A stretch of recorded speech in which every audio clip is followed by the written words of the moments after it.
Sinigang is a classic Filipino dish, but let's give it a twist by using saba mackerel and adding kimchi. So let's go to our nearest supermarket and buy our main ingredient, saba mackerel and kimchi. Our dish for today is kimchi sinigang. Ingredients: open 2 small cans of saba mackerel. In a pot, put 1 liter water. Add the mackerel broth from the 2 cans. Put together red onions, tomatoes, and kimchi. Season with salt.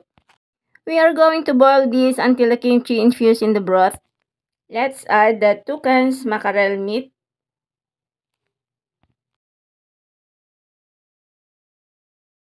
Add taro, eggplant, radish. Cover and cook veggies. Add kangkong leaves and tamarind powder. Simmer for 3 minutes and done. There you have it, a classic mackerel sinigang with a twist by adding kimchi. Simple and easy, yummy and healthy. So go ahead and try kimchi sinigang. I'm sure you will love it too. Enjoy! Thanks for watching!